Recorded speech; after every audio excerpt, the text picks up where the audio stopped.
Kinatuwaan ng 18 ang nasabi nga pong post ni Quinay Mercado matapos nitong sabihin sa kanyang FB ang video na kung saan ay nag-ready nga ito dahil makikita at makakausap nga daw nito ang SB19.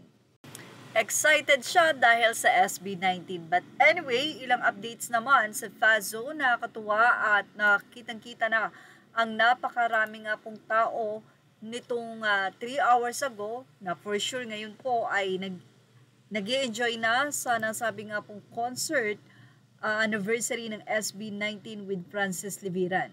Ayon nga sa iba, marami daw silang nagsisisi na hindi sila talaga bumili ng ticket. Ang iba naman ay nanonood sa tahanan pero nagkakaroon ng connection failure sa internet, nagla-log out, kaya nagiging problema nila ito ngayon. Ang iba ay umuwi pa galing ng Europe. So, ang tatlong ito ay fresh from Europe. Hope you guys go to avail our previous from them today.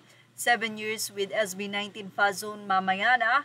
May mga dala-dala pa silang freebies. Ay, grabe naman talaga. Sabi nga mga gastador daw po ang SB19 Fun or tinatawag nilang 18. AOG Moderators, Years of Artistry, 7 Years of Passion, 7 Years of SB19 to Pablo, Jostel, Ken, and Justine.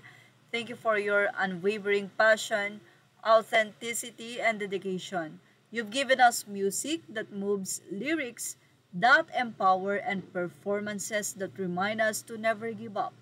Here's to 7 years of hard work, dreams, and unbreakable bond, and to many more years of success and inspiration ahead. 18 will always stand beside you, cheering, believing, and supporting every step of the way. Happy 7th anniversary, our Mahalima, our SB19.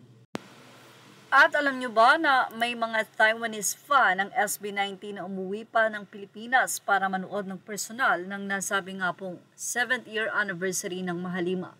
Some Taiwanese 18 are flying to the Philippines for the FC concert and they even chose Philippines Airlines for their trip. Ito yung hindi nakikita ng ibang nagkukwestiyon sa pagiging Artist of the Year ng SB19. Malaking tulong sila hindi lang sa paglaganap ng musikang Pilipino, pati na rin sa turismo. Nakakatulong sila at sa iba pang bagay.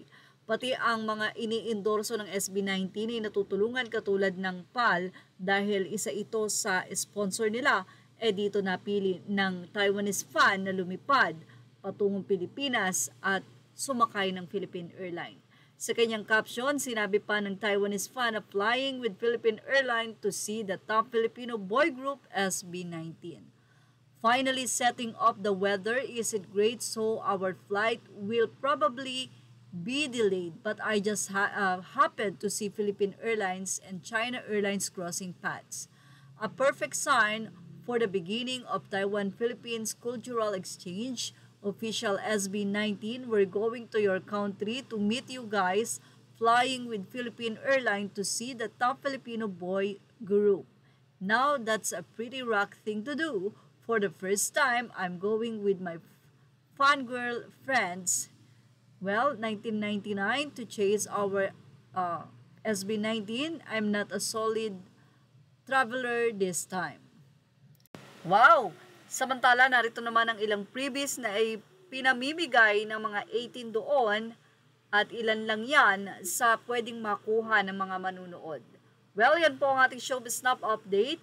Images are all credit to the rightful owners. Please like, share, and subscribe.